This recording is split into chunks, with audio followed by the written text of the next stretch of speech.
guyyicha addaa ture guyyaa bareedaa. Waaw. Hai Leus. Akan gammadetta ofooti anu cika.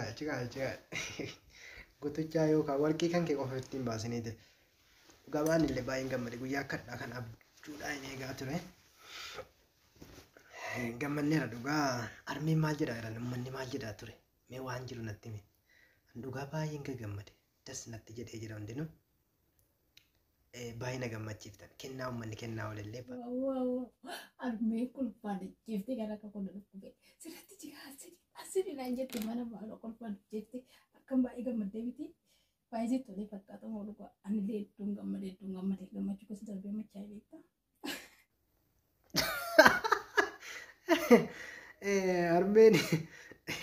Armeen maal jedhaa gammachuu keessa darbee maalan ta'e hojii kee. Baay'ee dhugaa nuti tole guyyaan addaa guyyaa gammachuu guyyaa bifa gaariidhaan dhugaa barsiisonni baay'ee na jaallatti ana mala qabeessa bara si biratti san akkas ta'e ni ilaalin baay'ee na jaallatti barattoonni koo baay'ee gammadde kennaa sin kennaa ol dargitee baay'ee gammannee jirra keessattuu kan abbaa bariisolle waa'ee abbaa bariisoo bu'aan booddee itti mu jira hiriyoonni koollee baay'ee gammadanii jiranii guyyaa addaa kana ga'uudhaaf leensu waggaa meeqa namatti fudhate waggaa meeqa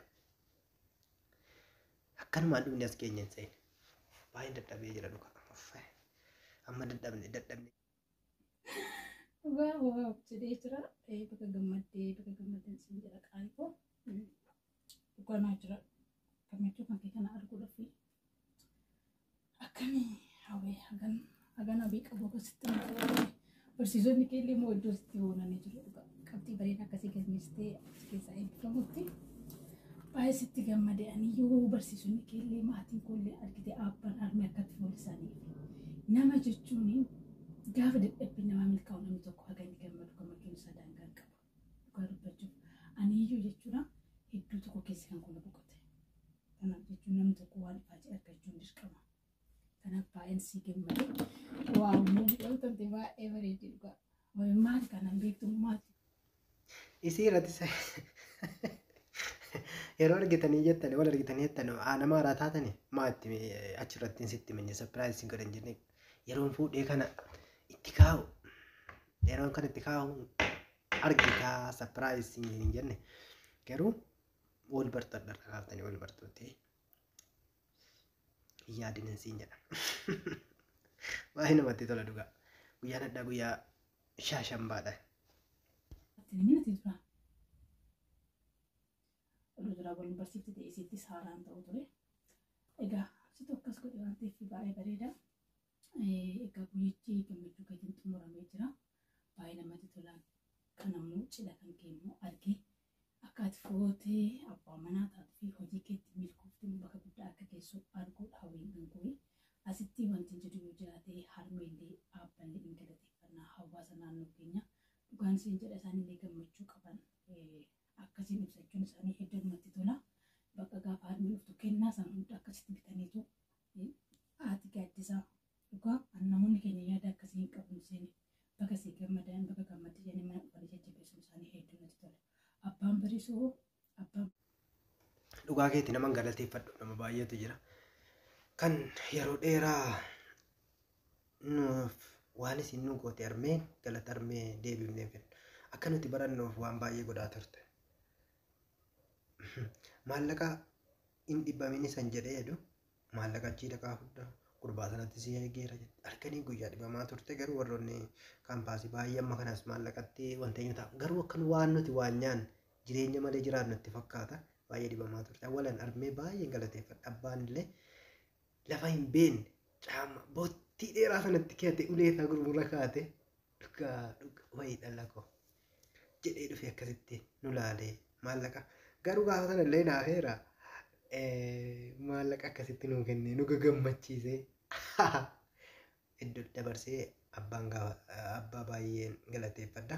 Ollaa bitaa mirgaallee kan bira dhaabba yeroo deemu kan imimmaan facaasaa turan kan bu'aa turan ollaa bitaa mirgaallee asuma hiriyoota kan koo hiriyoota akkasitti amantaa waliin qoonne ormummaa qofiteedhaan bira dhaabbataa turan illee anillee baay'een galateeffadha. Kana ga'uu kan kootti gammachuu kooti. Ati baratti eebbifamuun kun gammachuu keenya kee qofa osoo hin ta'in keenya jedhanii kan itti irraa qooddataa turan. Namni silaa yeroo rakkooti yeroo gammachuu beekama akka itti nu bira dhaabbatanii barsiisonni illee akka ilma isaanii waan ta'e ol utaalanii gad utaalanii baay'eetti gammadee dhugaa baay'eetti gammadee. Bareeduutu illee jechuudha. Dhugaa dubbachuuf hedduudhaan gammadee yoo danda'ame lafa abbaan bareesuu jedhu kanatti ibsatamee irratti yaadatanii as galanii hedduu nuti tola. Uummanni keenya hawaasni keenya qotee hin bulaa waan hundaayyuu hin qabaa hin heeru. Waa abba bareesoo godheen gadachittani malee ture. Asitti fuudhanu jedhee bara. Namichi maraataan ijoon namichi sammuu gadhiise fakkaata akkuma kan asitti agalanu qeessachi illee dhiisnaati akkas naan jedhee ture bara. Mari'achiisii naan jedhee ture ati hin nageenya. Mee akkamitti kun ta'uu danda'a? Dhugaa otoo hin jiru harmee irratti hin fuudhu. Abbaan gonfoo asitti fuudhuu qaba. Harmeen maa wajjiniin as gal. Maa harmeen magaalaadhaaf hin taatu moo? Maaf akkas jedhanne? Garuu gammachuu irratti immoo akkan olii gadi utaalaa olii baay'inatti tolee jira. Kanaafuu jennaanii utuu asitti galannan illee nama fuuldureef kamiif hojiin waggaa lama hojjechuun qaba. Maallee sun ammallee akkaatumatti maallaqni fuudhamu.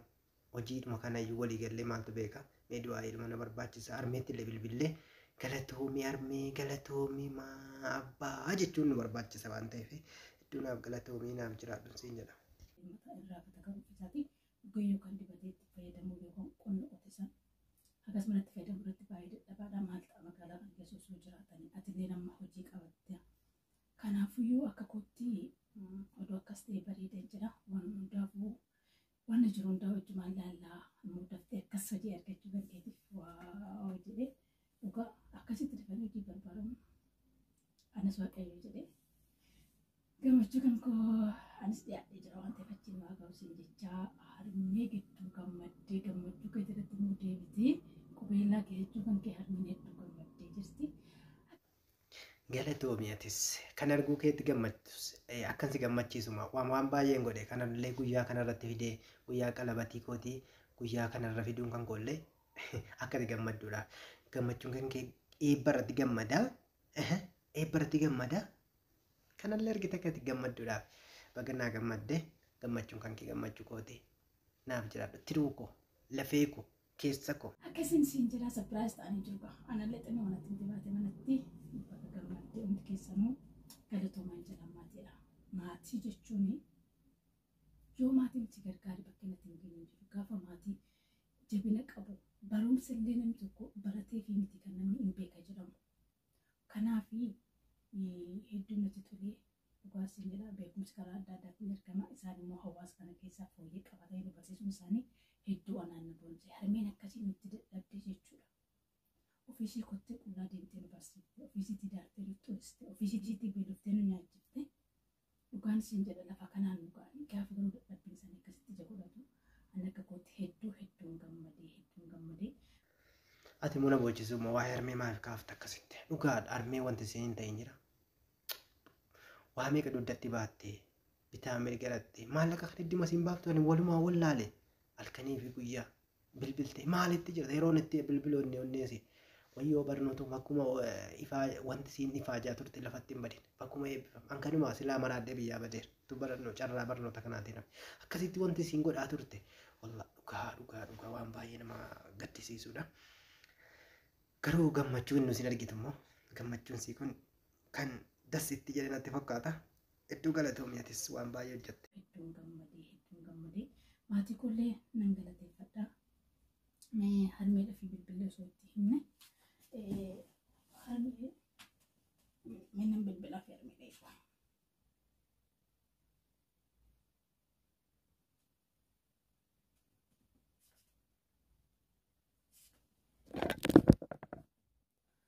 Aloo harmee koo akkam jirta? Nagaa fayyaa keetii? Harmee koo jirta? Gammachuu akka baay'ee gammaddanii miti hedduu namatti tola kaa. Eeyyeen gonfoon akkasiin biyya sapiraayis godhe. Ayyee harmee koo guddaa isaa galatoomaa harmee koo. Isintu lafa kanaan nu ga'e. Atis aabbishuunis aarsaa guddaa nutti kaffaltanii iddoo kanaan nu geessanii jirtu. Eeyyee nagaan haa ta'u.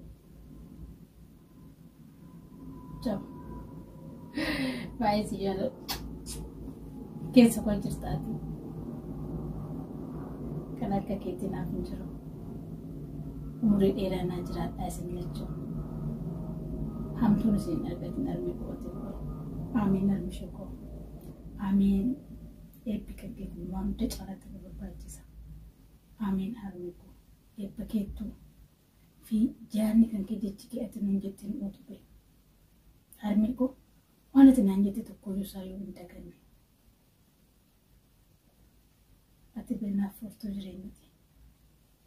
Umurii dheeraa sana jiraadha. Ishee harmi koo.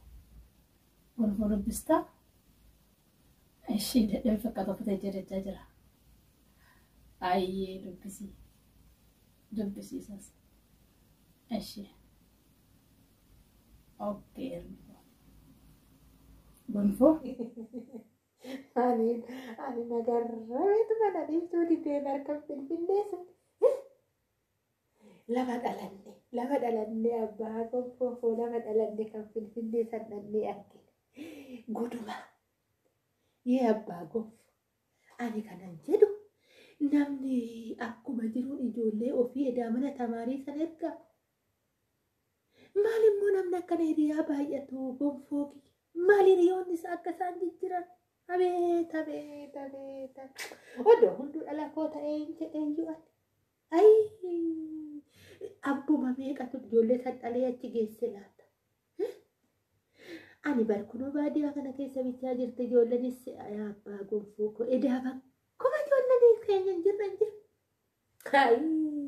Ani immoo iyyuu abbaa gonfoo koo waan an taasise finfinnee san keessatti.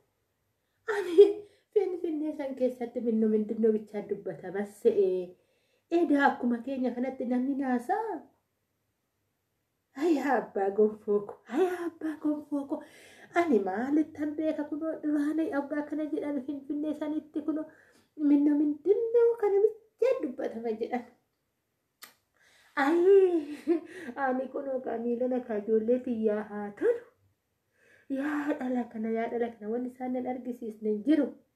Gammachuu laman gammadee galee yaa abbaa gonfoo kiyya baguma ijoollee teenyatti dadhabnee itti bilchaannee luka duwwaallee deemnee odoo isaan nun argin kophee teenya hodhannee odoo isaan nun argin kittaa teenya hodhannee garaa keenya keessatti maal hanqata jennee too yaadaa isaanitti ilkaaniin kolfaa hir'ina keenya odoo ijoollee keenyatti mul'isin odoo gaafa tokko qaawwa mana keenyaa ijoolleen teenyan argin kanaan ga'uufi yaa abbaa gonfoo koo gammachuudhani gammade gammachuu carra qabeettidha yaa abbaa gonfoo koo yaadattu bara gonfoon kiyya kutaa 8 baratu mucaa kiyyaa waan hundaa bibbinnee goongoo waan ittiin bitadhu dhabee yaa abbaa gonfoo koo gizee mucaan kiyya mana barumsaatii galuun goongoo godhadha. Yoo inni mana barumsaa deeme goongoo tiyya baafadhee lafa godhadha yaa abbaa gonfoo yaadattan ta'e. Mucaan kiyya maaluka duwwaa deemta jedhee gaafiitti ta'a jedhee tananii haga kana ijoollee koo dhokfadhe mana koo keessa. Gaafa daakuu mana keessaa fixadhe maalan godha akka dogoogoo isaan gadi jedhanii too dogoogoon laalle daakuun as keessa jira jedhanii too akka laalle maalan godha dogoogoon maarigee tanan biddeen masoobii guutuudha lafaa dhoofta yaa ijoollee koo jedhee tanan akka biddeen nuun jirree fi hin jirre addan baasuun ture ijoollee tiyya manni koo guutuudhaan beetti ijoolleen tiyya maalifi warri keenya rakkataadhaa jedhanii gaafiitti ta'a ijoollee tootitti jedhee tananii mana koo ijoollee koo dhokseetan homtuu zinjalaanarraan isinumti naaf jabaadhaa jedheetan osoon ofii kootiin baratin ijoollee koo akka baratan garaa koo hidheetan har'a kanaa eeguu kootiin yaa abbaa gonfoo koo gammachuun natti dhaga'ame gammachuu miti abbaa gonfoo isinillee ulfaadha abbaa gonfoo. Na deeggartanii ijoollee kooti jettanii ijoollee keessanitti luka duwwaa deemtanii odoo namni isin argin daldaltanii dhokattanii deemtanii daldaltanii kittaa ijoollee teessanii bittanii waan irratti tamaarassan waan adda addaa deemtanii ganama dhamaatanii dalagdanii luka keessan duwwaa dhamaatanii ijoollee tana guddisne walumaan ciniinnanne har'a kunoo gammachuu kana arguun yaa abbaa gonfoo koo ulfina ijoollee ofii arguu jechuun lama dhalachuu jechuudha yaa abbaa gonfoo koo wanni natti hin dhaga'amne jiru guyyaa kana mana Finfinnee san gaafan deemu yaa abbaa gonfoo koo amma seenaa kana maal goona yaa abbaa gonfoo koo naannoo keenyatti muuqamna namoonni naannoo keenyaa ijoollee baay'ee xoldacha'ee taa'aa jira qabeenya hin qabnu maaliin barsiisna jedhanii harki keenya qalleessa jedhanii seenaa keenya dugda duubaa olloota keenya fi naannoo keenyatti muuqamna ijoolleen naannoo kana akka barattu gonfoon kiyyallee akka dubbatetti yaa abbaa gonfoo kiyya yoo na gaggeessu harkanarra godhatee harmeetoo eebbifaminaan jedhe ani hojiin koo ijoollee naannoo kiyyaatirratti ijoolleen naannoo kootii akka baratan nan kakaasa jedhe nus gahee keenya baana abbaa gonfoo mucaan kiyya kana yaade anii fi si immoo gaheen keenya ijoollee waan kunoo amma baasii hin qabnu baasii ijoollee teenyaa baafnu kana ijoollee naannoo kanaatii baafne walitti fuunee mana tamaarii ijoollee keenyaa kenninu san ijoollee kanaa kennine akkuma ijoollee kana dhalleetinullee dhalli kun dhala keenya jennee yaanne yaa abbaa gonfoo koo ijoolleen naannoo kanaa mana tamaariitti akka deebi'an godhuu qabna mucaan kiyyas yaanni isaa kana intalli koollee yaanni isaanii kana quuqamni ijoolleen koo qabdu quuqama naannoo isaaniitti hawaasa isaaniitiif maaliif naannoo kana keessaa kanuma akka koo barateetoo bakka kana ga'u ni jira harka warratu harka qalleessa ta'e malee jedhee mucaan koo dubbate yaa abbaa gonfoo anis akkanuman jechaa ture har'arraa jammaree abbaa gonfoo ijoollee tootitti illee luka duwwaan deemee barsiifadhe kanaafuu har'arraa jalmaree akkuma ijoollee too luka duwwaa deemee barsiifadhe san ijoollee naannoo kanaallee luka koo duwwaa deemee barsiisuun qaba kuni murannoo kooti abbaa gonfoo koo isinis kana na deeggartan jechoota koo hundinuu fudhattu baay'ee na kabajjan isin baay'ee abbaa manaa kabajamaadha abbaa gonfoo kabajaa ijoollee keenyan argine ijoollee naannoo kanaatillee oduma ijji keenya hin dulloomin odoo duddi keenya gadi hin gobbooxin ijoollee naannoo kanaallee barsiisuu qabna dudda kootan hidhadha qabattoo keessan jabeeffadhaa abbaa gonfoo kanuma jechi koo galatooma yaada keessan isinitti naafufa ani yaada koo xumuurradhee jira abbaa gonfoo naxalaa tanaanan dudda hidha ani ka'ee jira naannoo kana